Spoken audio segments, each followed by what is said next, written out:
Yo, what up? It's Jay Hen. Right now, you're listening. On Wax the podcast, baby. On Wax the podcast. On Wax the podcast, right here in San Antonio, Texas. Number one podcast. Pop it like you drunk, I ain't scared of it, I put it on Chuck. You a bitch ass punk. In the NFL with scares and the type looking like it's a bitch.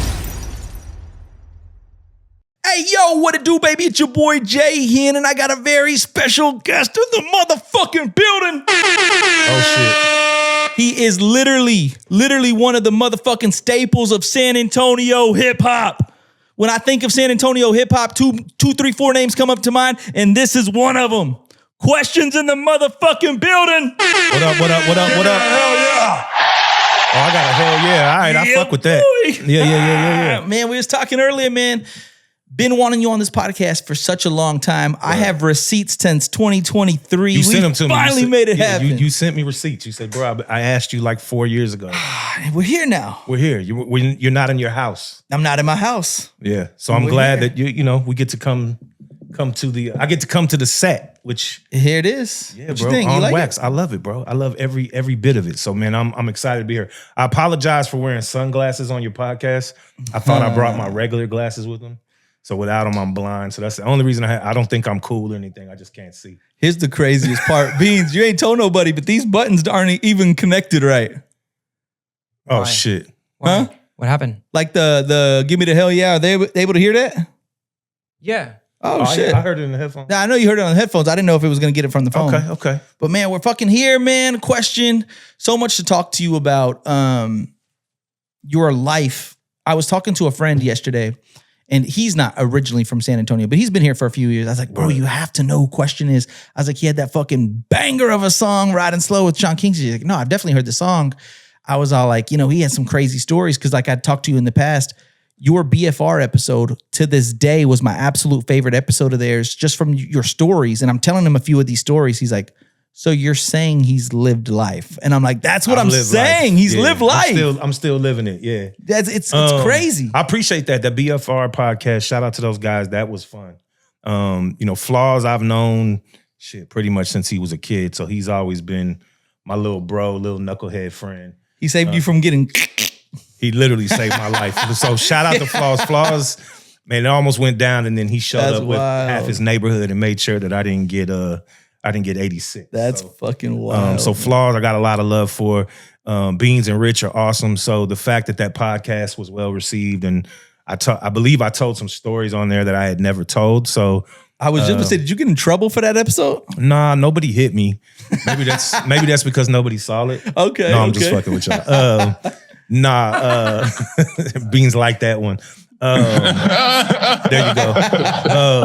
I probably will get in trouble for it at some point. Because I kind of wanted I kind of did. My wife wasn't too happy that I told the story. So you did tell the story. She knew that you told the story. Yeah, I told her that I told it, and she was like, man, I don't know if you should have put that out there, but shout out to my wife. Okay, so I guess we'll be safe and not tell the story. No, you can tell any story you want, man. This is your platform, your podcast. I'll go along with whatever. That was the craziest story I've ever heard, for the record. I didn't expect it to go there. I didn't know where it was going to. We were talking earlier about like content and what reels the people in. Right. Like we could make a 9-part series on this story and have all you motherfuckers hooked. I swear to God. Yeah. So you get signed. Correct. You moved to LA. Actually, that's not the actual sequence of events. I actually moved to LA before I got signed. Okay. So I moved to LA just to pursue music. I was going to a music school out there. So I lived in LA for about, almost 3 years. And then came back to San Antonio and started doing like my mixtape shit and had a rap truck and went around, and then went to live in New York for 6 months with my manager, Johnny Shipes. Shout out to Johnny Shipes, and then got a record deal. And as soon as I got my record deal, they moved me back out to LA. So I originally lived in LA before I ever got the record deal. Okay, so let's start there. But the question, the Riding Slow question, what era were you in San Antonio? I was in San Antonio. It was before I was signed, yeah. So that song is what actually, and I had a song with Lil Wayne. Those two songs got me a record deal. Okay, so the Riding Slow, San Antonio question. Let's start there. We were talking about podcasts. We'll jump into podcasts in a bit. From a rap standpoint, who were like the heavy hitters when you were coming up? Because when I literally think he's like one of the founding fathers, like one of the big guys that really elevated the city. There was guys before me that probably because of my age, I'm in my 40s now. So I'm way ahead of a lot of people. For a lot of kids in this generation, or now they're adults, but that grew up with me, to them, I feel like a forefather. But before me, obviously, I got to pay homage to PKO. So PKO was the first group from here ever to be nationally established. They sold, I think, 200,000 or 300,000 records. They were on Master P's No Limit soundtracks. They had done a lot of shit. So pounds, kilos, ounces. DJ AK was part of that group. DJ AK was later on the radio and was very instrumental in me getting played on the radio. But PKO was probably the first group. And then I'd probably say, obviously, Fade Dog was right before me. Fade was, he was a king, bro. Everybody looked at King as a king. And then Third Degree. So Third Degree was right before me and kind of laid the groundwork for me. Obviously, Kyle Lee was part of that.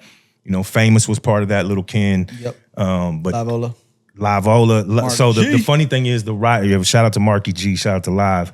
The funny thing about it is I ran into Livola. I was at the Ozone Awards in Orlando when I first started messing with Johnny Shipes. I wasn't signed yet, but I had got signed to J.R. Rodham, the producer, as a production deal. So I started writing for a bunch of people. So I wrote with Sean Kingston. We wrote a bunch of songs for Paul Wall. We wrote songs for Rihanna. We did a whole bunch of songwriting shit.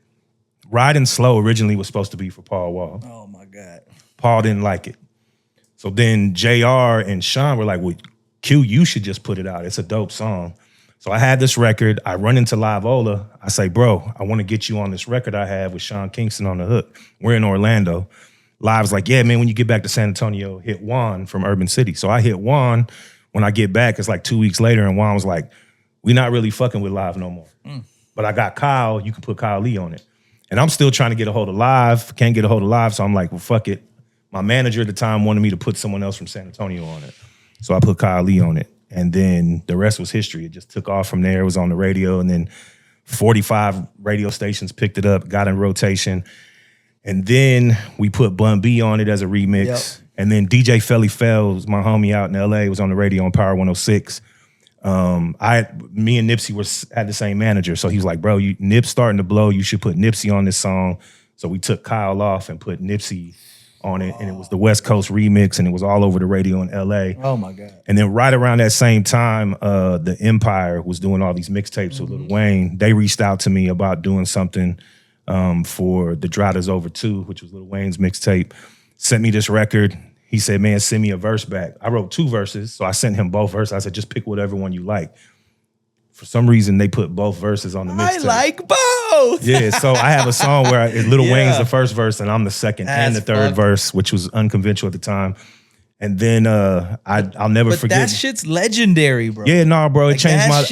That's why when you talk about Mozzie not liking Lil Wayne, that's why I give you so much shit. Because without Lil Wayne, I probably don't get a record. Even though Riding Slow was doing so well, like we had 40-something stations playing in rotation. I had the West Coast remix. I probably would have got signed at some point, but at that point, a bidding war started. So then every record label was after me.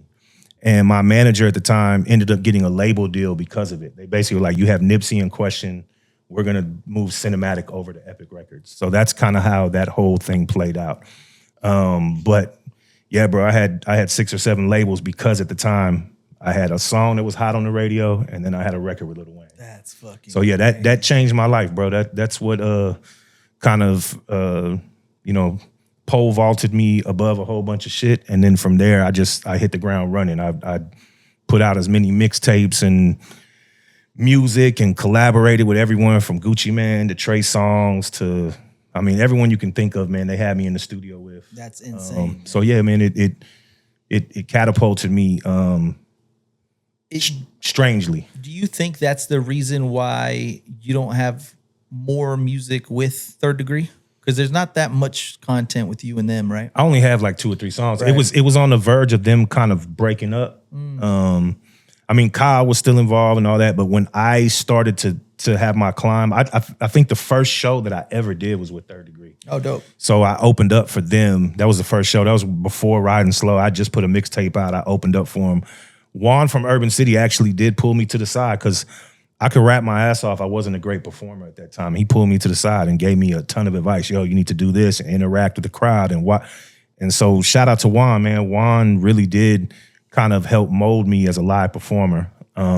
And I went from that to later on playing with a live band, and people would tell me, you know, you're an incredible performer, but there were stages to developing that. Were you always from the Shirts area? Nah, so I'm from all over in San Antonio, unfortunately. So divorcee baby. So, you know, my pops was in prison, so I bounced around. He'd be out of prison, I'd go live with him. So his house was on Rigsby and W.W. White on the east side, and then my mom's house was on Vance Jackson and Cherry Ridge. Okay. So I lived in those two areas primarily growing up. And then my junior year of high school, my mom moved out to the Hill Country. So I went really the end of my junior year, my senior year, I was out like in that Smithson Valley area. Okay, So- shit, yeah. But that's where I grew up. And then when I graduated, you know, I was here in town. I lived back on the east side. So really an east side, Kirby FM 78 Yep, at that time. yep. I stayed for years. And then I joined the military. And then so when I joined the military, you know, I moved around. As soon as I got out of the military, that's actually when I went to LA. I took my GI Bill money and went to music school in LA. So Would you say, was there any type of competitive nature between you and Third Degree when rapping? always, but not in no hate shit. Like No, there was of no course hate, but yeah, bro, those dudes were legends to me. They still are. So, you know, Kyle was. I mean, me and Kyle have always been super cool and cordial when we see each other. You know, my road manager moved here to San Antonio. He met Kyle, and he ended up being Kyle's manager. So there was a lot of inner convergence of all those things. Live Ola was always one of my, to this day, is still one of my favorite rappers. So Live Ola to me, that's kind of one of the guys that I aspire to be. If you want to talk about, like, you know, obviously the national influences, the people that everybody knows, but when it comes to locally, you know, Live Ola, Mad One was one of the greatest rappers I ever heard in my life. He's from here. Sosa is one of my favorite rappers of all time. So I have guys from here that I competed with. I wanted to be better than. Taiwan was one of them. Kai Phoenix was one of them. Like guys that I just wanted to be better than.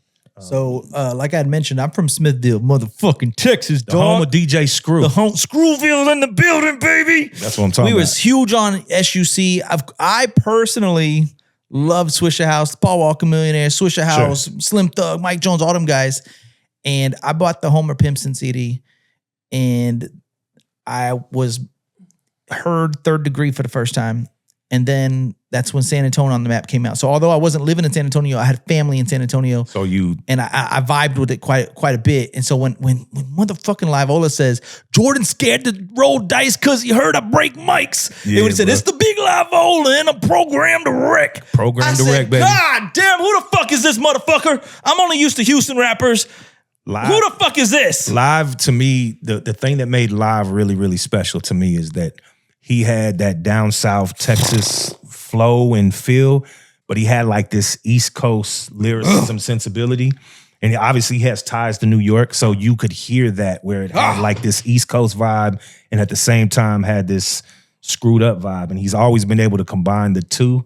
But I don't think Live gets the credit for how much of a lyricist he really is. Like the guy, one of my favorite things, I've told Live this a bunch of times, but when I hear him rap on like some real grimy East Coast shit, like some Knife Wonder or DJ Premier, yo, Live is He's filthy. He's an incredible rapper, bro. But he has that song with Pokey, yes, bro. produced by 12 G's. Yes. And but like I said, now you see a different version of him. Yes. And, mother. Nah, bro. Fucker. Live is one of the greats, bro. I have I to love say it. Live Ola. Kyle and Marky G too, but and Fame. I mean, you got to Oh, give yeah, Little Fame- Ken a lot of credit for Fame's him tough. coming up. Fame was tough, bro. He's still still doing tough. it, yeah. Still an incredible rapper, and he went on to do what he did. But for me, Live holds just a Same. different kind of admiration. You know what I mean? I've said it plenty of times. And that doesn't take away anything else from anybody else. I have things that I love, what Kyle does, what Marky was, you know, Gabota was just like, bro, he was something else. And same thing with Ken and that whole movement of what Third Degree was and is. But Yeah, bro. Live Ola. Yeah, bro. He does something to me when I pause, but he does something to me when I listen to the music, bro. He's just never not impressed me. Bro, he's my favorite from San Antonio. Yeah. I've been on the record to say that, man. He's fucking filthy. You moved to LA. This is where it gets good. Depending on who you ask, yeah. Okay, so Depending I thought on what day it was. I'm gonna ask the people. People, have you heard of Sean Kingston? Right now, you're shaking your head. Yeah, like so beautiful girl. I was there when that song was made. With roommate? Did I get the He was story my right? Yeah, Roommate? he was my roommate. Roommates with question. Yeah, we lit. Sean, I just say it. Sean was filthy. He was a filthy dude. Didn't clean up after himself. But Sean, was he boys with Bieber? Like really close boys? With after Bieber? I knew him, yeah, I know, that but was still, way. that Yeah, he ended up became being a really, thing? really good friends with Bieber. But I knew him when Sean was just like, he was just rapping when I met him. Oh, he wasn't shit. even I didn't doing know he was the, rapping. the Okay. singing thing. And J.R. Rodham actually kind of found that out by accident. He was like, Ah. yo, we need a hook. And Sean was like, oh, I can sing a hook. And then they heard him do like the Jamaican patois shit and were like, yo, this is what you should be doing. Yeah. And it just kind of shifted from there. And then next thing you know, Beautiful Girls. I remember he recorded that, wrote that. And I think it was like 3 months later, we were on set filming the video. That's fucking crazy, dude. That's It just fucking took off. crazy. Yes. And I took a bunch of people. It was funny. I took a bunch of people from San Antonio to go film a video at Nipsey's shop in South Central. And then we went from there to Sean's video shoot for Beautiful Girls. So that's another thing people probably don't know. Some people know for sure. You and Nipsey were signed at the same time, same record label, worked a lot together in communication. My brother. Yeah, right. So me and Nipsey came up together. I actually showed, so Shipes, who signed him to Cinematic, I don't even remember the guy's name. It sounds so fucked up. A guy that I knew in LA was like, yo, you need to check out this cat Nipsey. He sent me Nipsey's MySpace page. So I'll show you how old it was. And then I was like, yo, this dude's got it. I sent it to Johnny Shipes. And then next thing you know, Shipes was like, bro, I got a hold of him. So that all started there. And then they came to New York when I was working on my album. And then me and Nipsey had a different kind of friendship. Me and Nip, we kind of bonded over like books and entrepreneurship. It wasn't really a music thing with me and him. We did a lot of records together. I probably have 30 songs with Nip, and probably 20 of them have never been heard. Like Last time that I checked. yeah, that's my shit. Yeah, that's my favorite one. But like I was telling them on the last podcast, like I still have trouble listening to his music. Like I it's just different, bro. Like I love that everybody loves him for what he was. It's just different with me and him, and we had a real bond, real friendship, real brotherhood. So yeah, bro, I struggle with even just still listening to his music. So you moved to LA. It's time, baby. Oh shit. Now, I strategically waited until we were a little bit, in the meat of the potatoes. groove, into Yeah. the groove. I got you. All right. So this story is fucking crazy, okay? You see people do that with the mic where they let it drop and then they pick it back. This story's fucking crazy. And when I say this, I mean this. This shit caught me completely off guard. You said it and I was like, holy shit. Pulled out the Google page. You were right on point, by the way. She don't look like her. Oh, we talking about what we think. I think we're talking about. Okay, so you gotta walk. I want more in depth, by the way. Like not like details of anything specific, but like, okay, so you go to this reggae bar. You were by yourself? No, I was actually with my homeboy Reggie. Okay, so you're with Reggie. Y'all are casually just getting a drink. What area in LA is this? It's Hollywood. Hollywood. North Hollywood area. I think it was off of Lankershim, but we go to, it's a little reggae bar. It's not even like a big reggae bar. It's like a little tiny hole in the wall spot. And I'm high as fuck, smoking in there, drinking, meet this girl, and she's got a British accent.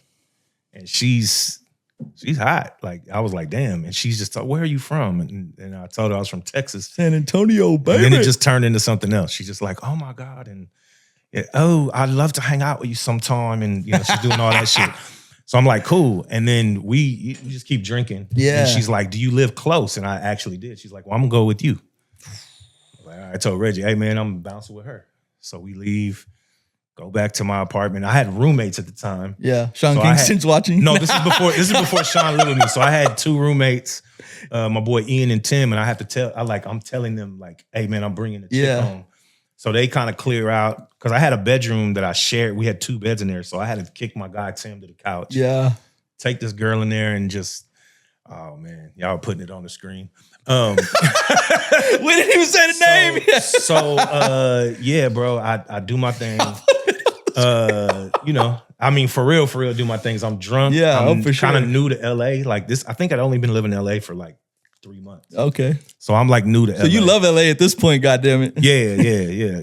LA, every night there was something to get into. So yeah, I smash and everything's cool and I get her number and then she's like blowing me up to hang out. I go hang out with her a couple times. He put it down, baby. And but then the crazy shit is one night she's like, man, come over to my crib. And I'm like, all right, cool. And so I think we had kicked it like maybe twice after that. Like we went out, we didn't go on a date or anything. We just like went and had a drink and then did the same thing at the apartment. But then she's like, come to my crib and you can like stay the night. And I'm like, all right, cool. And she sends me the address. And so this will tell you how this is before Google Maps and all that shit. I had to print out MapQuest paper. And I'm on MapQuest. And I'm like, okay, this is in Beverly Hills. And I drive up and I realize like, oh shit, like I'm in Beverly Hills. Yeah. Like some of the nicest houses in the United States by far. And like pull up to the gate and she came out to let me in the gate and I pull in the driveway and park. And I'll never forget, man, there's like Benzes and nice cars and I'm in a Mitsubishi Eclipse. Oh no. So I pull up and park this Eclipse and I'm already feeling like, oh man, this is like a super rich chick. Like, damn, bro. Part of me is I feel like the British accent, isn't that like ding ding ding? No, it got me. Yeah. The British accent got me immediately. And vice versa. She told me like, oh, you have like a Southern Texas accent. Baby, huh? Like you have that charm. So she was into that. Southern charm. I go over there and then I realized she don't live in the main house. She lives in the guest house. Yeah. So I'm thinking, okay, then maybe she's not like a rich girl. Maybe she's like the nanny or the fucking, the maid or whatever. So I walk in this crib and I mean, the guest house is nicer than the crib that I came from in San Antonio. It's nice. When I walk in and we're kicking it and she offers me a drink and then I'm looking on the walls and I just keep seeing all these pictures and I'm like, the fuck? Why is Ozzy Osbourne in every one of these photos? And I said, what's up with Ozzy Osbourne? And she's like, oh, that's me, Dad. That's me, Dad. And I'm like, that's your what? And she's like, yeah, that's my dad. And I'm like, oh my God. There's no way because I watched the show. Right, like, same, I know that he only has 2 kids. And she's like, no, I just didn't want to be on the show. Oh my God, bro. So then we do our thing, smash, and then she like keeps blowing me up. Like, I want to come kick it. And this is where I'm in music school. So I'm always busy. She's like, you're ignoring me. I'm like, nah, man, I'm in class. I'm trying to, do my thing, whatever. That was before ghosting was ghosting, huh? Yeah, bro. I started ghosting before. I was an OG ghoster. I did it first. Yeah, I ghosted the shit out of her a couple times. And then next thing I know, man, I get a knock at my door at my apartment and she's at the apartment door and she's in a fur coat. And I'm like, and it's summer. So it's, it's hot LA. in a It's still bitch, 90 degrees outside. I'm like, sure. The fuck is going on? She's like, let me in. And I'm like, yeah, what's up? And then she don't have no clothes on underneath. She's on some psycho shit. Like, I think I'm in love with you. And, Give me a hell yeah. Yeah, bro. I had to lay the smack down. I did, but then after that, I was like, man, this bitch is crazy. Yeah, no, for sure. And she kept blowing me up. And then I remember I had to go back to Texas for something. And then I told my roommates, if Amy comes by, just tell her I had to move back to Texas. Even though you weren't living, I was still living there. But bro, you broke a one-wish willow on her? That's what I'm saying. did, Have you seen the Obsession movie or what? I haven't seen it yet. Oh! Damn it. Now I know all about it though. So. Beans told me when I was talking about it, Beans was like, because you haven't had somebody that obsessed with She was you. obsessed Well, with me, Question bro. has. No, when I mean this and no bullshit, she was obsessed. She would call me like what else did she do? Oh, she had cookies delivered to me, which was new for me. I was like, oh, okay, cool. Just a little crazy, man. She was crazy. So, and then she didn't look like the pictures they show of her now. She didn't look nothing like that back then. Can you click the one to the left though? All the way to the She left? look more like that? More like that, yeah. Oh. Right, yeah. But she had blonde hair at the She's time. my She age. dyed her hair at the time. So She looked like she's had work, and she's way skinnier. She's a little thick back You can then. get work. Good heavens. Yeah. Is this now? Yes. This is 152 weeks ago. Okay, 3 so years. yeah. So Amy, Man, Next guess. that's wild. Yeah, no, that's wild for sure. eventually this is gonna catch up to me, but oh well. No, ain't nobody listening to my shit either. So, that's fucking crazy. Yeah, That's, bro. I mean, Yeah. literally right before the casket closed, you worked with you worked with Wayne. I mean, live in LA, do your thing, New York. Lived in New York. I actually in that time, when I was with Amy, I actually worked for Raphael Sadiq from Tony. That was my internship in music school. So I worked with Nick Lachey and Jessica Simpson. I worked with, I'm trying to think of everybody that I worked. Leah right before she died. Shit, I might be bad luck. I smoked a blunt with Left Eye from TLC. No way. Like 2 weeks before she died, bro.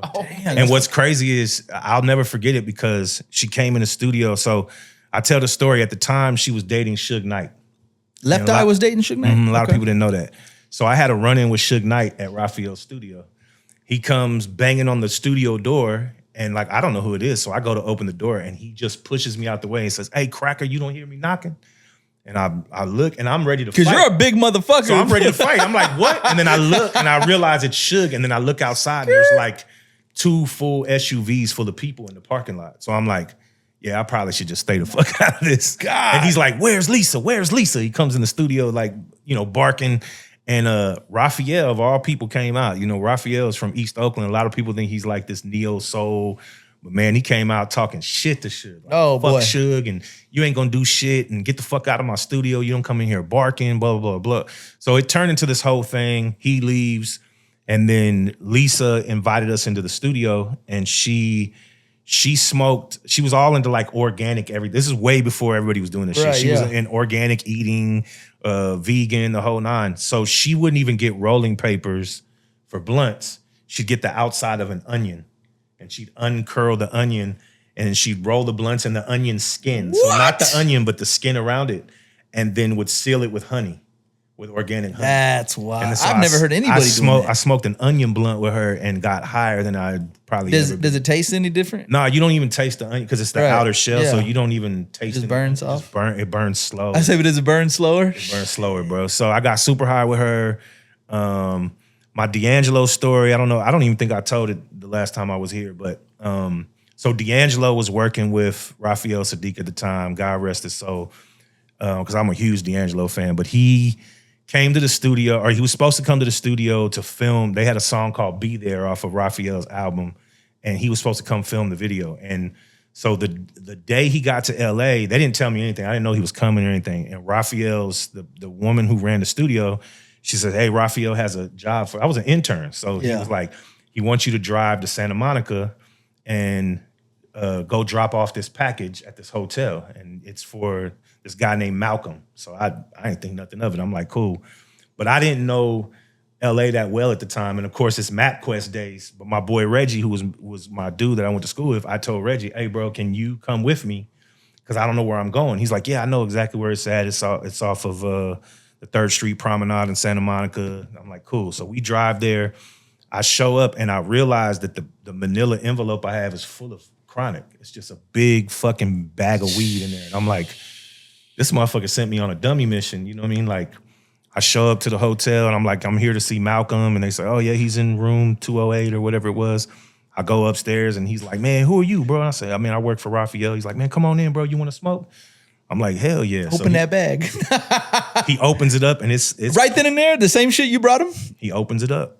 Oh. But it's purple weed. I'm talking like, and I'm from Texas where we smoke dirt weed at the time. Reggie. The weed wasn't like it was in Cali. Right. Now it's everywhere, but back then. So you Cali had different weed for sure. Yes, bro. Yeah. Back when I first got to Cali, I smoked weed I had never smoked in my life. And this was one of those times, bro. So it's this fucking crazy story. I can't believe I'm telling you.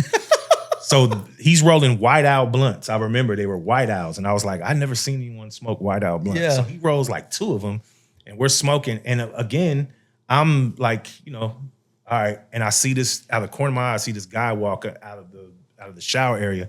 and it's D'Angelo, and I'm like, oh shit, that's D'Angelo. And I'm like, why am I in the fucking hotel? Then they start passing these blunts around. There's just us three. Yeah. He's got 2 blunts going. So at one point, everybody's smoking except for one person.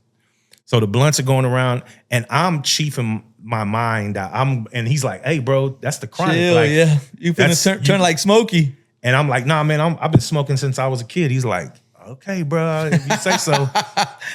So I dap them up, and they're like, yeah, we're going to come to the video shoot tomorrow. You know, whatever, we'll see you then. I appreciate you driving out here. I said, cool.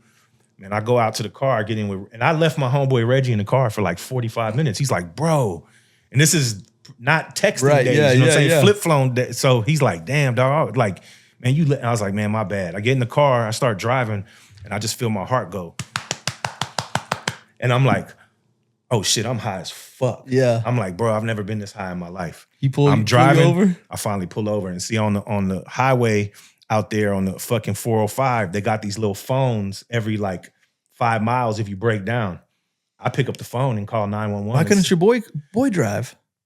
Just because I was paranoid. Oh, I was okay, panicking. yeah. It wasn't like driving. It was like, I think I'm dying. Oh, I hear you. He was like, bro, you better pull over. yeah, then. let's get you So some I milk. pulled over, and they said there's an AM PM gas station at the next exit. Pull off and go to the AM PM. So I go to the AM PM, bro. Pull up. The EMT comes. She's like, what's wrong with you? I was like, man, I smoked some weed and I think I'm going to die. She's like, are you sure you smoked weed? I was like, yes. She goes, are you sure you didn't smoke crack? I said, I promise. I smoked weed. And I'll never forget. This is rolling, crazy. yeah. It goes into my story.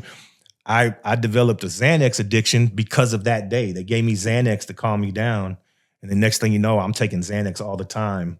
So I may have just had anxiety and didn't know it, but it triggered something in me where I thought I was going to fucking die, right? So then the next day I had to call Raphael and tell him like, hey, I'm not coming back to the studio. I had a panic attack, and they're laughing at me. They're like, you did what?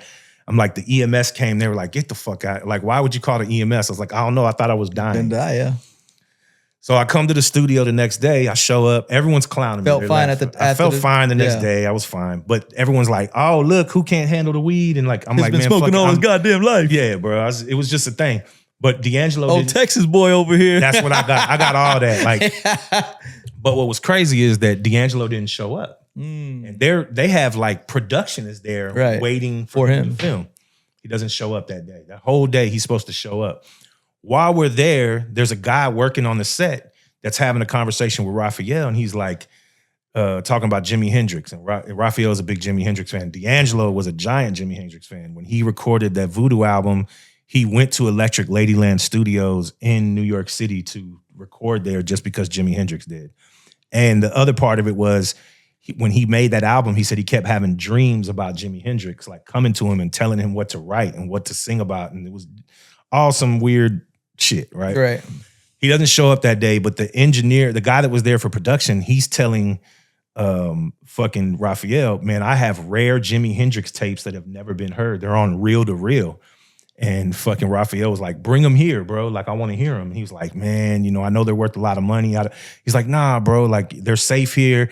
Matter of fact, I have some unreleased Johnny Guitar Watson because I used to date his daughter. I can play that for you. So the guy brings these reels. They hook him up in the studio. I actually hooked him up on a Studer and hooked him up.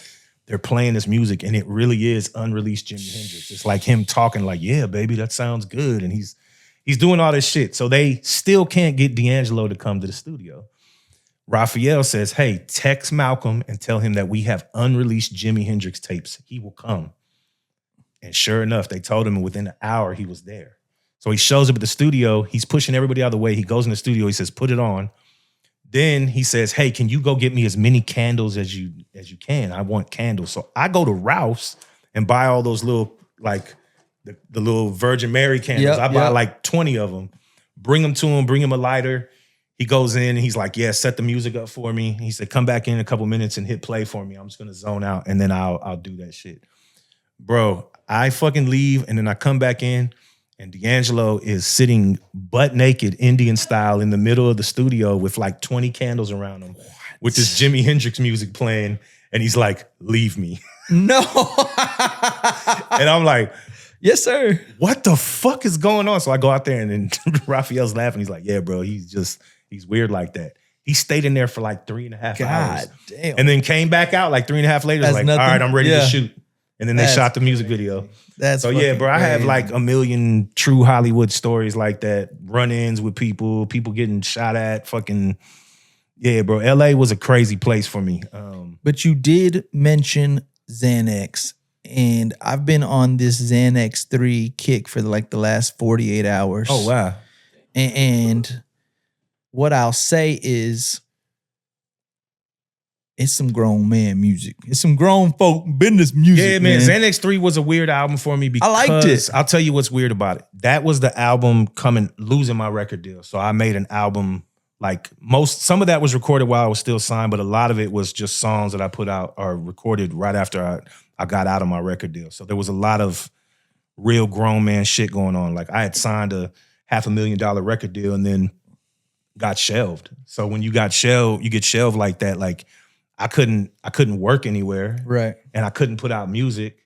They were kind of, I mean, I could do some shows, but like I had a couple tours lined up that they canceled on me when all that shit was going on. It was a lot of grown man shit going on. Right. So I would kind of say that prior to Xanax 3, I didn't have all the grown man shit going on. Bro, Nothing Compares to You. One of my favorite songs. Bruh, what do they call it? The sample. Yeah, the Sinead O'Connor. Fucking gay. Shout out to my guy Hicks. He made that for me. God. Nothing compares to you. Yeah, what was bro. the next one after that? There was another sick sample. I did the Leonard Skinner shit. There it is. What's the name of that one? Simple Man. Yeah.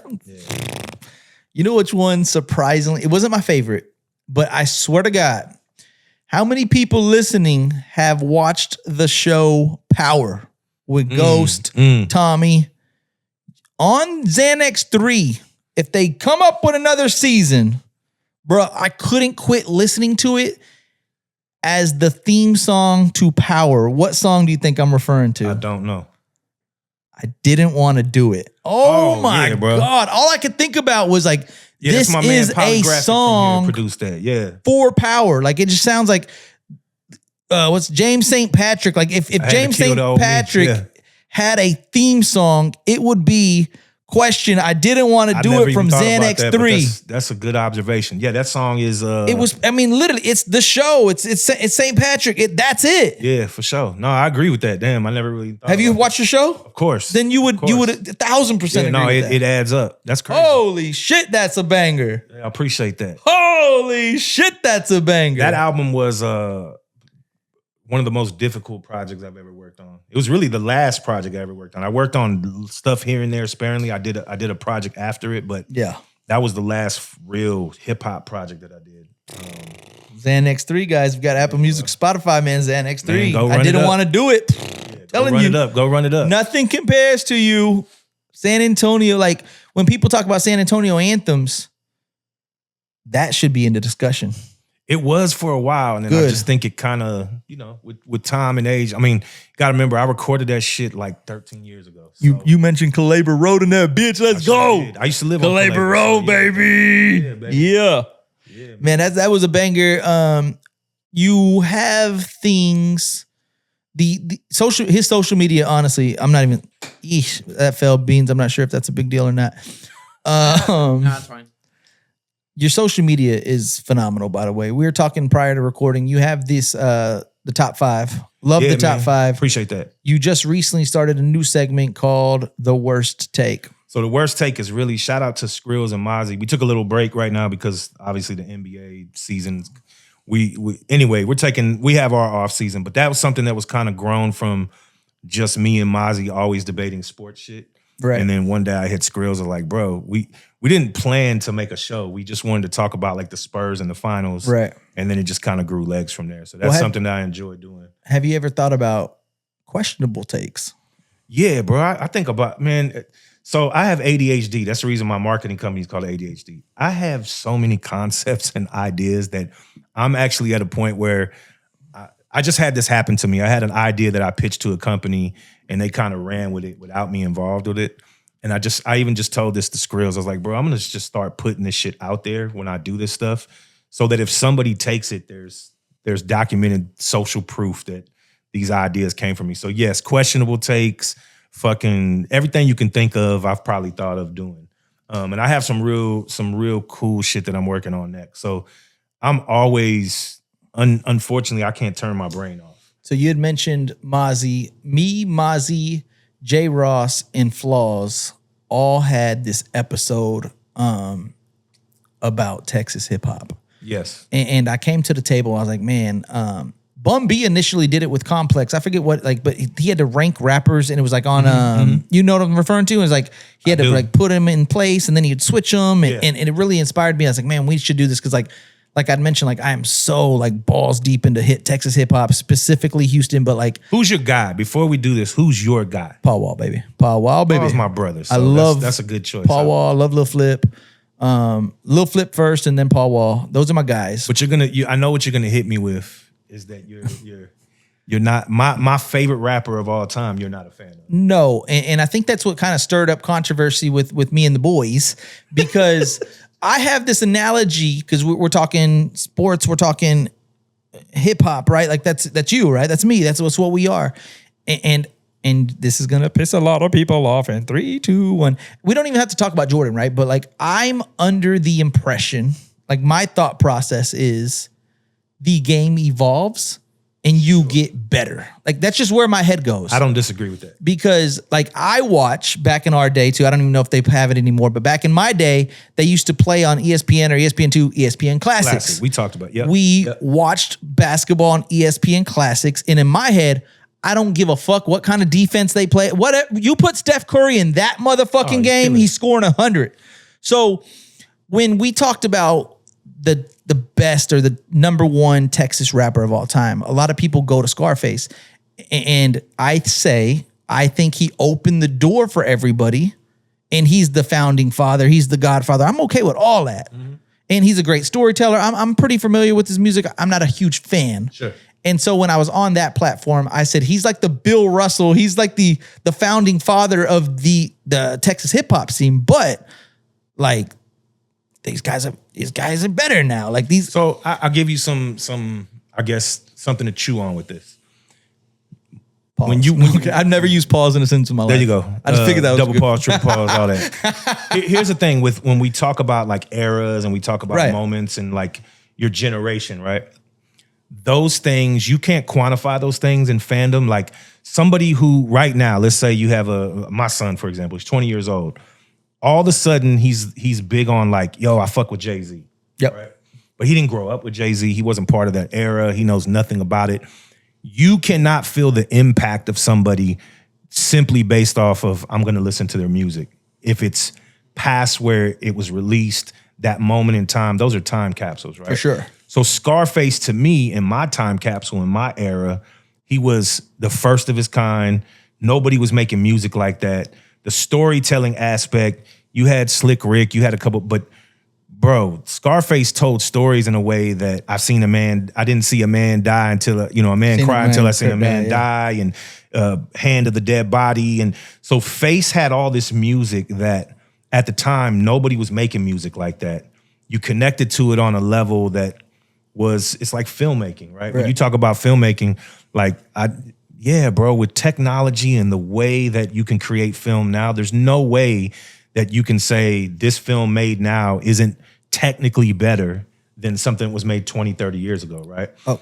However, in the moment when you're connected to something, that's my piece, man, is like, it's really hard to compare those eras. Just like basketball, you can say that, but in the moment when I'm watching, Barkley or Jordan or anybody play in the 80s and 90s, at the time, that's what influenced young guys to play 1000%. basketball. Right. That's why and Kobe's evolve Kobe. the game. Right. And to me, Scarface is a building block. Without him, there's so many guys. I mean, Jay-Z, that's the reason Jay said that Face had such an impact on him. So I get the argument for you and your era and where you grew up. Thank you. He's gonna have no place in that because it didn't have any impact for you. Just like, for example, we keep talking about Mozzie. Mozzie loves G-Unit. Right. Man, I can show people G-Unit right now and they will literally look at me like I'm crazy. Like, what, y'all were impressed with this shit? Lloyd Banks is right. trash. So there you go.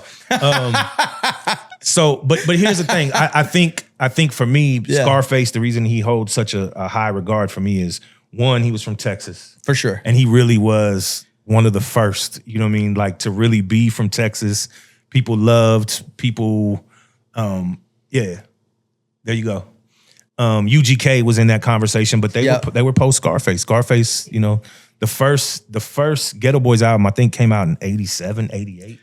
So But that's why I think it's not fair, because Jordan, for instance, I think there could be a kid unborn right now that's going to be born and be a murderer. I think kind of like Steph Curry, but and I'm not saying Steph Curry is my GOAT, by the way. I'm just using him as an example. Sure, but nobody shot like Steph Curry, so I get it. And the crossover, the dribbles, like the handles, all of it. But I'm saying there's somebody that will be better than Jordan, will have more accolades than Jordan, LeBron James, whoever you want to use. Sure. And still, everybody, the consensus will say, to your point, Jordan. But here's the thing. I think time is going to be the thing that changes that. So in 20 years, when you have Wemby and you have Curry and you have those mountains start to rise a little bit, the conversation will change. For sure. There's going to be people who just like, I don't remember Jordan. I don't know. Right. I have no connection to Jordan. I agree. You look at like Pistol Pete Maravich. Pistol Pete in the example. 70s, Yep. there was no 3-point line, but they went back and said if there would have been, He would have hit him. he would no. They traced the shots that he was taking. He was taking shots from 25, 30 feet out back then. He would have averaged 50 points a game. So there's so many. You talk about the modern game, like the shot clock used to be 24 seconds. You could run the clock down. Now it resets to 14 seconds. It's a faster game. I just recently noticed it. Yeah, and you're scoring more points. So averages don't matter. You're playing more in the NFL. They play more games now. So a lot of these things are hard to quantify and compare. I like to look at it from just like music, sports, boxing, even entertainment. Eras are eras, generations are generations. You have to take an effect for technology. Who knows, man? 20 years from now, we might be praising some AI rapper as the greatest rapper of all time. I hope not. But this is where the world shifts and it changes, and that just happens. And as I've gotten older, I've gotten to look at this stuff and kind of taking a step back instead of saying, man, this is number one or this is, I don't give a fuck about any shit. I just know what I like and what inspires me. We did come up with a consensus list. Fuck your consensus list. Number one was Scarface. I didn't have my way. Number two, UGK. This one I fought for, and I'm not the biggest fan of him, but I'm talking about like accolades, songs. I think is the most slept on rapper based on his resume. Number three, Lil Kiki. I think he's just been from Kiki's the Screw amazing. era to bitch, I'm a savage. Whatever her name is. And I know her. Meg Thee Stallion. Yeah. I'm drawing a blank. Chamillionaire was number 4. Zero was number 5. I'm gonna make an argument for Zero ahead of Chamillionaire.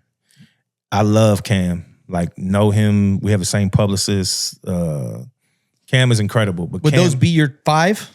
probably not. Okay. Yeah. Maybe. Let me think about this. But I would say this. Cam, for me, the body of work is not there compared to Zero. Totally agree. Zero's put out so much Totally music. agree. I mean, the fact that Zero just did Mo City Dawn video, and it's which was classic. classic. Oh my God. Zero, just body of work. Kiki, I can't really tell. But to me, man, I would have Paul in that top 5. Thank you. And then Devin the Dude would be in there for me. Oh shit. I love Devin the Dude. Who else, man? One album alone. Yeah, Devin's got some shit. I think you follow him a lot more than like the average person, so you'll know exactly what I'm referring to.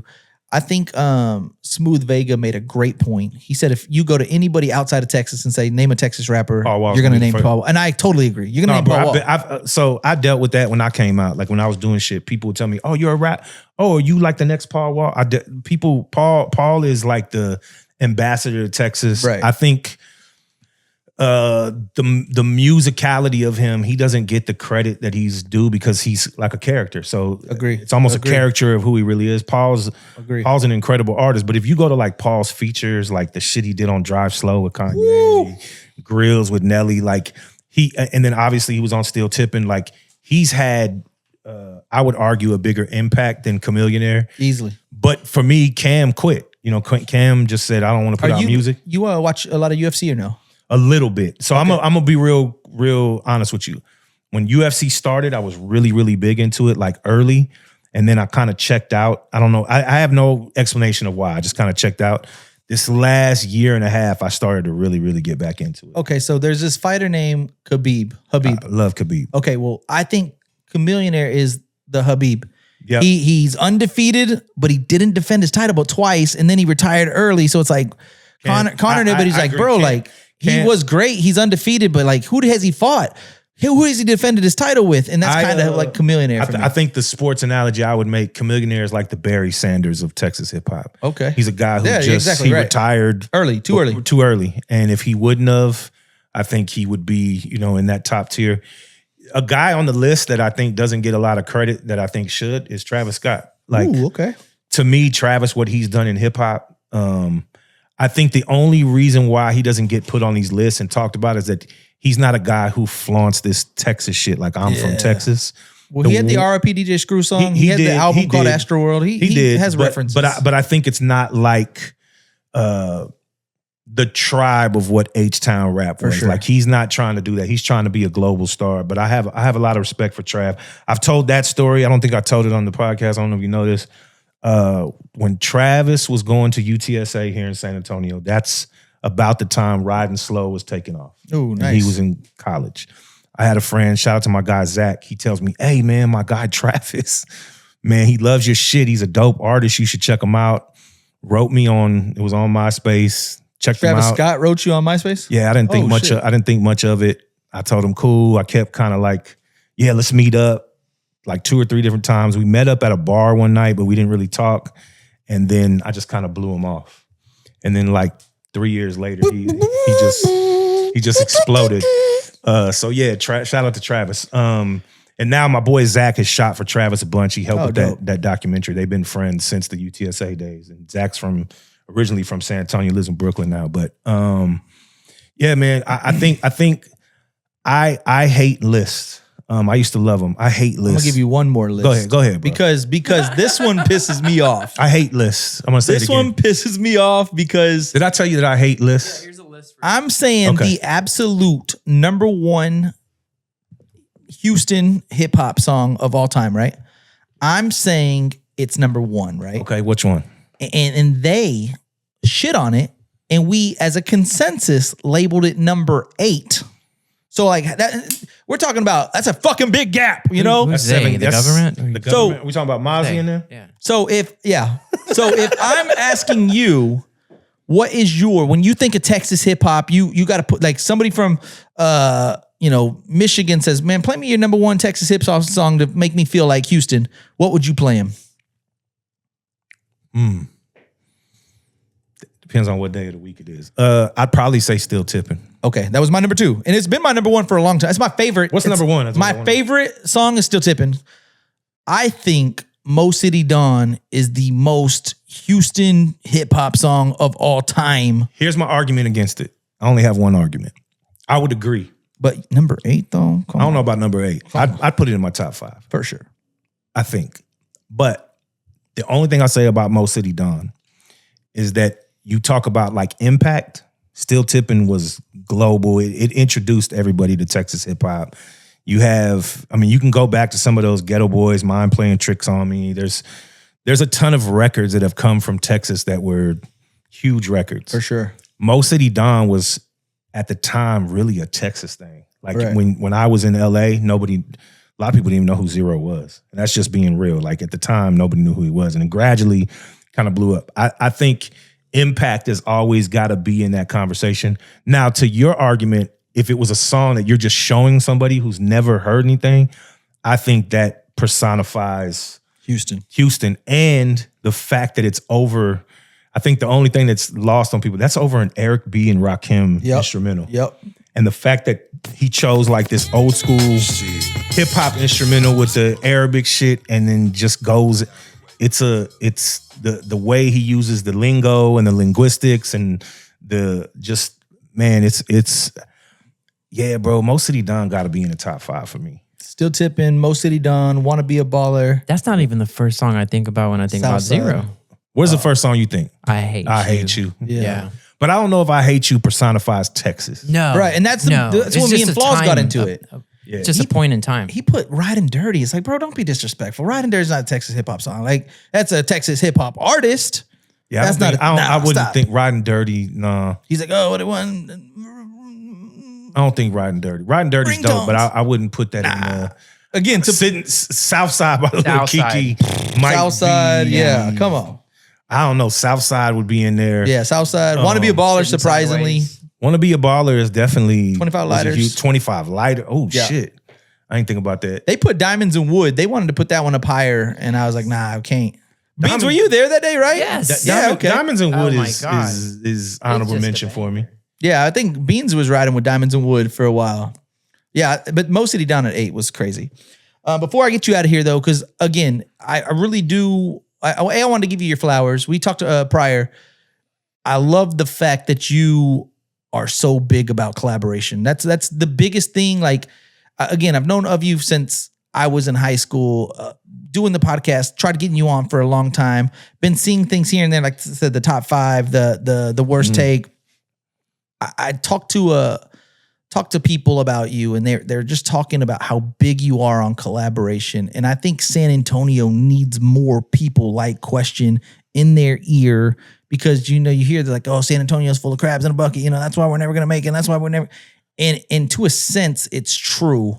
I'm gonna say something though. I'm gonna shoot the whole city some bail because I've lived other places. It's like that everywhere, bro. Right. The only places that I can honestly say aren't like that is New York City. Even though, if you want to be real, not a whole lot of New York rappers or artists are getting on. So you can make the argument there. Places that have infrastructure, Atlanta, but even then, I've lived in all these places. Crab bucket shit is real. It's just look, man, at the end of the day, we're all suffering, right? So people are trying to find a way to end their suffering.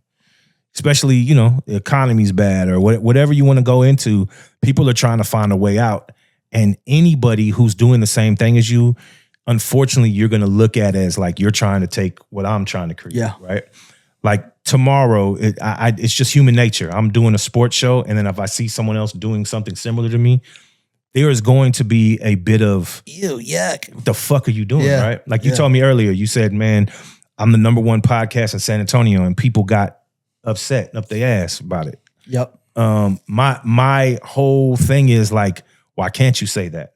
Here's when it talks about collaboration. I'm big on collaboration, but there has to be a level of competition too. But it's got to be like, hooping. Like, man, me and you are homies. We love hanging out. We talk. We break bread. We are kids. But if we go play basketball with each other, I'm gonna give you the business. I'm trying to bust your ass. I'm trying to do something to you. Yeah, for You sure. know what I mean? I'm trying to score on you and block your shot and steal the ball and make you look stupid, because that is the nature of competition. I think there has to be collaboration with competition. You have to have healthy versions of both. Collaboration, though, what I hate about, I don't want to say hate, man, but what is difficult about navigating here, but it's anywhere you go, man. When I lived in LA, I dealt with it. When I lived in New York City, I dealt with it. Paul Wall said that. He said that like everybody thinks, oh, we're all boys. Like, he's like, we I can ain't tell boys. you, I can tell you, Houston We're not isn't. that boys, yeah. I lived in Dallas. I was working out of the Dallas Cowboys facility, bro. Even there, like players on the same team that I do a lot of sports Yeah. marketing shit. They all hate each other too. They're all just vying for the same pie. Right, yeah.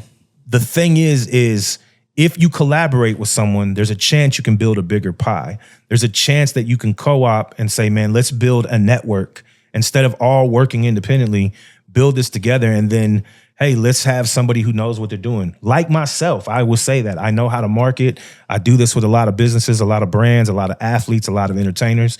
Is why can't I take 5 or 6 podcasts from here, create a network, you have your own thing, but I'm going out to find branding and marketing opportunities where everybody eats. 1000%. So to me, collaboration doesn't necessarily just have to be like, let's sit down and talk. Right. It can just be like, yo, I'm going to post your shit, you post my shit. I have a cool clip.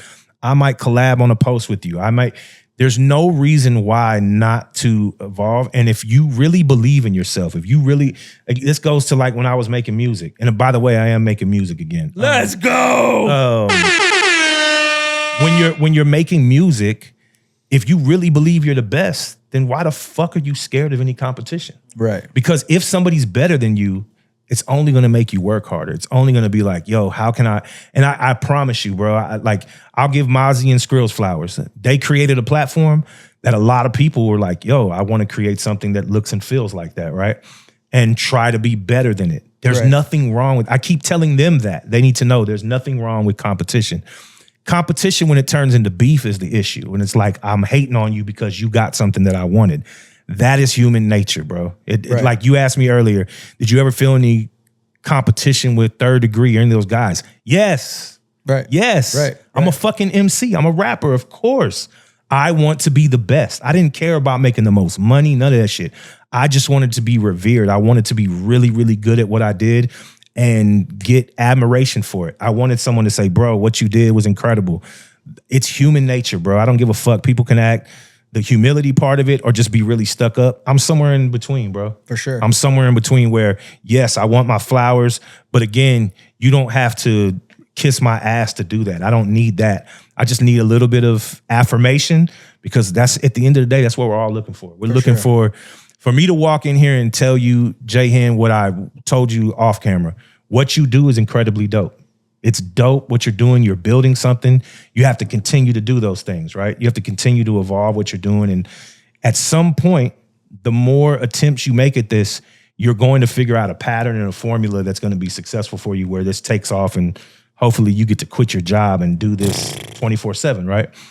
But I guarantee you, whether it's me or anybody else that walks in this room that tells you that, as a human being, when someone says, man, what you're doing is great, keep doing it, sometimes that's the only battery you need in your back. For sure. No. Sometimes you don't need, like right now, the decision for me to do what I'm about to do has nothing to do with anyone else. It just, I'm finally at a place where I'm like, I feel like making some music. I have a really cool idea of how to do it. It's going to be very different than what anybody does and how they do it.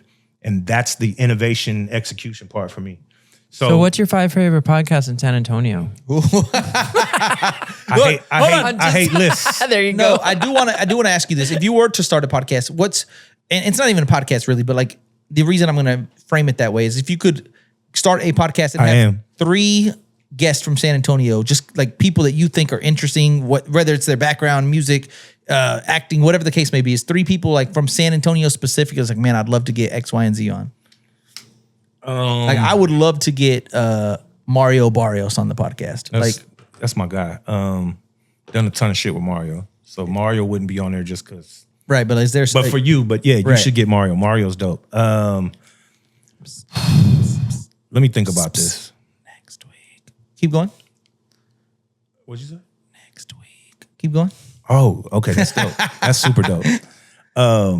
For me, I would say, Knock on wood, by the way. You know, somebody I just want to sit down with. I don't know why. I've always wanted to sit down with. Let's talk about it. Man, I want to sit down with Tim Duncan. Tim Duncan would be a dope one. So Okay. Tim Duncan would be somebody that I just want to pick his brain, have a conversation with him. Even though I know him and we're super cool, but I'd love to sit down with Bam Rodriguez. Oh, that's such I fucking love Bam. Me too. Bam is just, he's super, super fucking Me dope. too.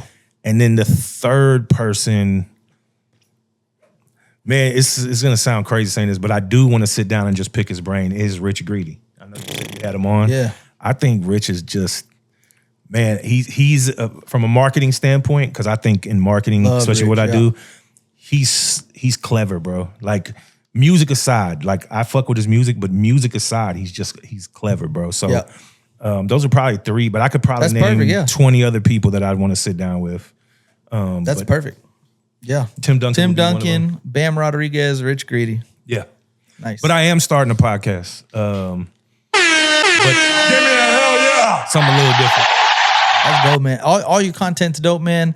When you do create music, I'm gonna be in your motherfucking corner promoting you. Appreciate Whatever that, you bro. need, man. Not to mention, I'm a fan. Like Man, I I'm appreciate just a that. fan of you as a person, you as an artist. Again, appreciate you doing this with me today. When we get back on another time, I do want to talk the Mandela effect. You know. Oh my God. So it's so crazy you brought up the Mandela effect. Can I tell you something crazy? Oh, of course. I'm in the middle of helping to produce a movie that involves the Mandela effect. Not a documentary, an actual Like movie. currently. Yeah. Oh, now. fuck. My guy Sean in LA. Shout out to Tri. I cannot get enough of this shit. Yeah, bro. It's fucking trippy. There's some other shit going on, bro. It's crazy. Well, you had mentioned just something, and I was like, "Oh, we're gonna talk about that in a bit." But like, you'd mentioned something earlier, and I was like, bro, simulation. Like I forget what it was, but it's like you was like, oh, and it just so happened to work out. Like I'm like, hello, Nah, like bro. it's insane. It's in front of us. I feel. If I really talked about how I really thought all this shit worked, they'd probably put me in an institution. I feel crazy sometimes. Bro, I've seen some shit lately where I'm like, okay, this is fake. Right. I mean, right. the world is fake. It's like one of those situations, you know, when they say like you buy a car and now you start seeing it on the road all the fucking Bro, time. it happens to me all the time. All the time.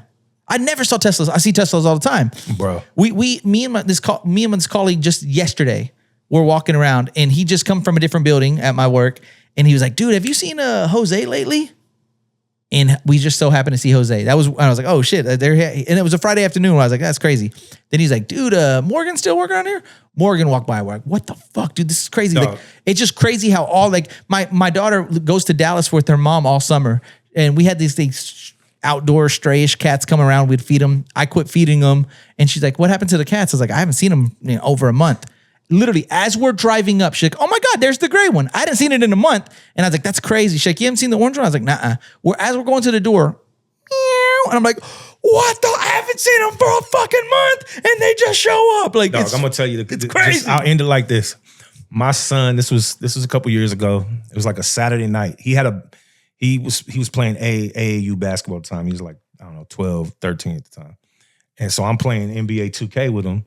And it was when you could play like the classic teams. Yeah, so oh yeah. He's like, I'm going to be the Bulls with Jordan. I said, well, shit, I'm going to be the Lakers with Kobe. Woo-hoo. So I'm playing with Kobe and I'm busting his ass. Right? And then he's like, man, I don't really remember a whole lot about Kobe. I was like, hold on, man. And I pause it. Now, mind you, I'm not like some giant Kobe fan. I'm a Spurs fan. So I've never been like, I fuck with Kobe, but I've never been like rah Kobe. But I'm like, yo, you got to see this. And I'm showing him YouTube videos. And I'm like, you got to see this 81-point game that he has. And blah, blah, blah. And I'm like going, and then he's hitting all these clutch shots. And I say to my son, bro, he's like out there with the chopper, like just right? I'm saying that. Yeah. Dog, we get up the next day. We're going to the Spurs game. And on the way, they announced Kobe Bryant died. And I'm like, what the fuck? And so that just clicks to me. Like, how did that happen the night before? That's so weird. But then my son mentions to me, like, yeah, bro, when you were telling me about last night, you kept talking about the chopper, like he was on a helicopter. Oh, he didn't realize that I meant a chopper, like an AK-47. So the whole time, he was like, how did you know about the chopper? I'm like, bro. And when that message came in, he's telling me that I don't know how Kobe died. Right. Just as Kobe Bryant's passed away, it was like a message on the phone. Then when he's like, how did you know about the chopper? And I'm like, the what? He's like, the chopper. And he said, you kept talking about the chopper last night. And I'm like, no, I'm talking about a gun. He was like, no, he died in a helicopter. I'm like, man, get the fuck out of here. That's that type of shit, though. It's too creepy. And it happens to me all the time now. And Beans loves this shit too, though. But like, I used to think aliens. I believe in aliens. Period. I do too. But I used to think that they were like from a different area or whatever. But the more you look into it, they could, like, I've heard theories that they could be the future us from. There's the future us. They live in the ocean. Yep. They've never actually left the planet. There's like, bro, there's so much shit out there. But the Mandela effect specifically is kind of creepy too, because I do remember Sinbad. I remember Sinbad. Bro, not Sinbad, Shazam with Sinbad. I remember it. People have like the physical, like, what I'm the going to tell you fact? something different. I remember when the Mandela effect became a thing like 7-8 years ago, and they said something happened this way. And I was like, no, it used to be like this. And then now I look at it and it's back the way I remember it. And I'm like, no. Y'all told me this was, that keeps happening to me. Me and Beans, like, Beans, you still believe it was CHIC, right? Chick-fil-A? It was. It was CHIC. Yes. Yeah, it was. It was. They said it never was CHIC. I was like, guarantee, bull ass I promise shit, on everything I love, it was. It was CHIC. Nah, man, like all that shit. But yeah, I'm working on a project right now with a writer. He wrote this crazy film. We went and pitched it. I have like 3 or 4 films I'm working on, helping with some TV shit that I'm doing. And then, yeah, bro, I'm back doing some music shit, but it's gonna be the book. I know the book was in October. I just re-listened to that episode to catch me back up. So the book, I decided the way I'm gonna do this is funny. I'm releasing this project. It's not an album, it's like a whole bunch of shit. And at the end of it is when I'm putting out the book. So the book has actually got a title now. It's called Searching for Mike Dean. And it's like my whole story, bro. It's like everything I went through, but has a message in it. It all ties into the music I'm putting out, the podcast that I'm going to put out.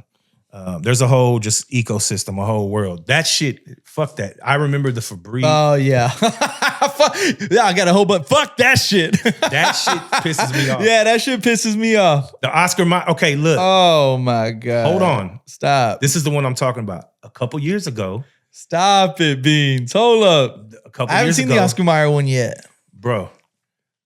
A couple years ago, they told me it was Mayer, then it was Meyer, then it was Mayer again, and now they're going back. Bro. Skechers, same fucking thing, bro.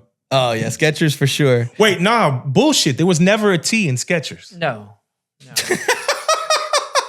But hold on, how are we like not doing shit about it? Like it's right here and still there's people that don't believe it. Dog, I know what the fuck. It's crazy. Our timelines got switched, y'all. I'm telling you, somebody's AI prompting this world. Bruh. I mean, Monopoly Man and the monocle pisses me off because have you seen Ace Ventura? Oh yeah. In Ace Ventura, there's the Yeah. guy and he said he has a monocle and he's like, there's the Monopoly Man. oh, the biggest one is Britney Spears. She was in the checkered red short, and then they said Absolutely. she was in the black. Black. That's bullshit. Oh, come Look on. at that. Look, go to that. There it is. Ace Ventura. It's supposed to be Monopoly Man. He's got a monocle. Come on. Come on.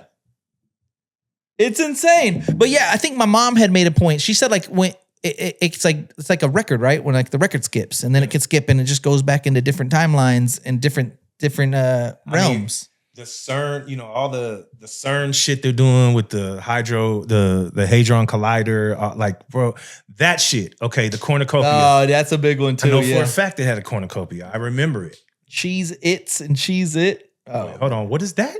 No. That's not. I don't remember that. I just remember it always being Cheez It. double stuff. This shit's crazy though. It's just crazy. I'm glad that we got that to shit at is least- crazy to me. I'm the biggest Star Wars fan in the world. The silver leg shit fucked me up. Okay, real quick, last thing. I think we're in a simulation, so this doesn't matter. But if we weren't in a simulation, I think it makes more sense. There's a lot of shit that like pilots have came out and said it. The whole flat Earth thing, like to me, the flat Earth makes sense considering there's the wall in Antarctica, and pilots have came out. It's like, oh, world's flat for sure. And like they say, like, oh, you could always see a lighthouse no matter what. Like if you're in the ocean, like there's tons of different things. I've seen all kind of shit. And I would just assume like the silliest one is like, oh, it's a world that just goes in a circle. And like, to me, that makes the least amount of sense. But I don't know. I can't say I'm a flat earther, but I just don't know, bro. None of it. I had started running with this. Ed McMahon, I know he was the publishing clearinghouse. That shit fucks me up too, bro. Beans, you're fucking us up over here, I bro. haven't heard that. That's crazy. Yeah, he did. You walk remember up and that, hand right? People checks. Yes, he handed people checks. I know for a fact he did. It's a weird one that I think this is just by myself, by the way. So like, I don't know if there's like Mandela effects that just happen in your life specifically, but like I specifically remember Jerry the King Lawler passing away. So do I. And then they were like showing him like as an inductee for like a Hall of Fame or some shit. I was like, I could have sworn this motherfucker passed away. Like I remember like the whole story about Jerry Lawler and this, that, and the other about passing away, and he's still alive. I'm like, what the fuck? I remember him passing away. I thought Jerry Lawler passed away.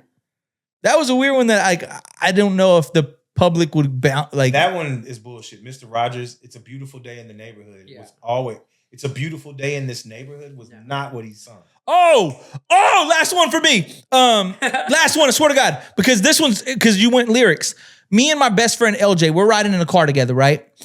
And I don't give a fuck what anybody says. I know what I know. And we said it in the same tune, in the same pitch. And we were so in sync with the lyric. And then when the song said what it said, and we were like, what the fuck? And we did research and it was like, never said that. And tripped us out. The puddle of mud, everything's so blurry.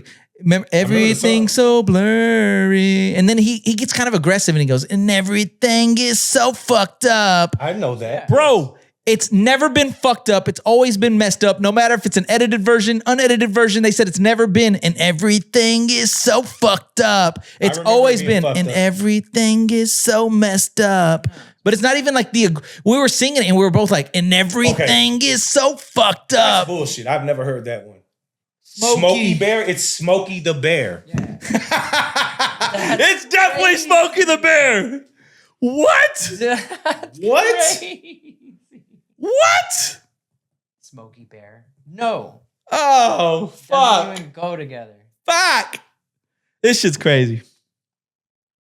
That didn't happen? Oh, and then Neil Armstrong, if you do his name backwards, Oh, it's yeah. something alien at the end. Yeah. Whatever the fuck that's supposed to mean, but The Tank Man, I remember the guy getting ran over. What? Yeah. questions getting fucked up over here.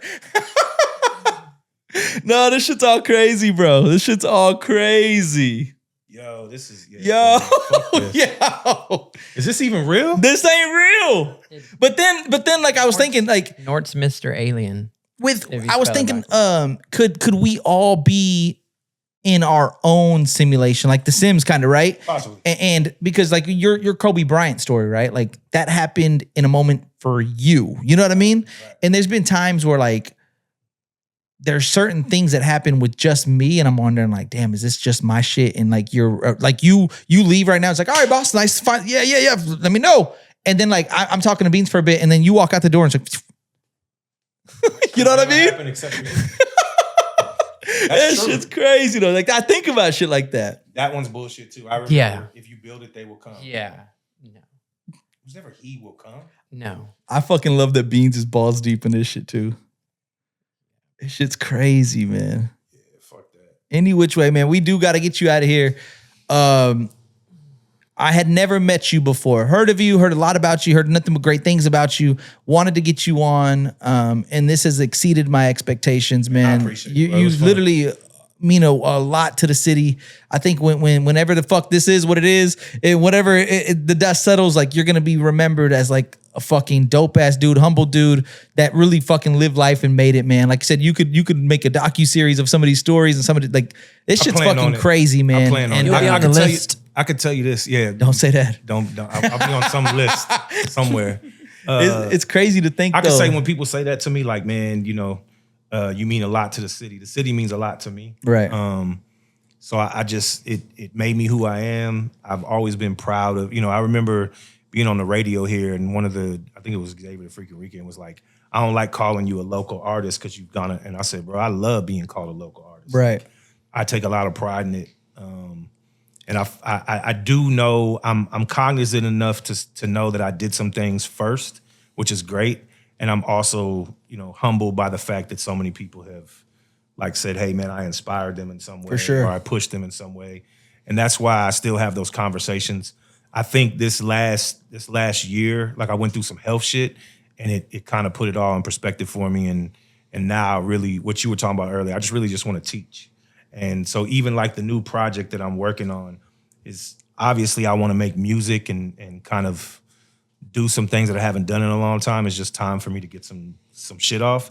But the whole purpose of the project is actually to show people how to build, how to world build, how to create an ecosystem, how to market things, how the nature of collaboration, competition, all of those things. I'm finally at a point where I don't care about looking cool. I don't care about being hard. I don't care about any of those things anymore.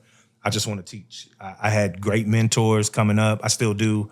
Have great relationships with people, big and small. You know, people that are well known and big names, and then I have people that aren't, but they're just as valuable to me. 1000%. And I think that's the thing, is trying to teach people you can't necessarily build everything by yourself. You can start it, but you always need help and collaborators to kind of get to where you're going. And I have this saying, I've said it before, I've said it a million times, but two things that I know, man, is that like success is only measured by success. It's not measured by I might do this or I want to do this.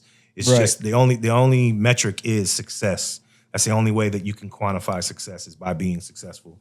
And what that means to you. Some people, success is $1 million. Some people is just, man, I want to be able to feed my kids. That's still success, right? So success is measured by what you find success. But the other thing I tell people when they're trying to be in any space, whether it's music, content, film, all the things that I put myself in, culture, marketing, all of that, is that the key to success is having other people believe in your dream like it's their own dream. And when I was coming up, a ton of people believed in my dream, and they helped me accomplish that. And there's people that, to this day, they get all the flowers from me, because without them, I would have never been able to do what I've done. So I always tell people that it's just, if you can get other people to believe in your dream like it's their own dream, there is no way you can fail.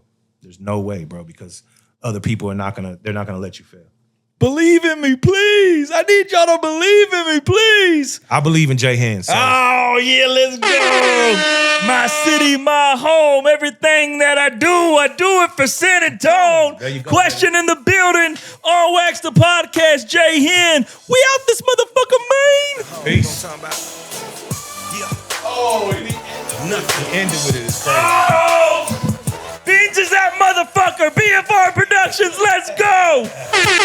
Give me a hell yeah. She my everything.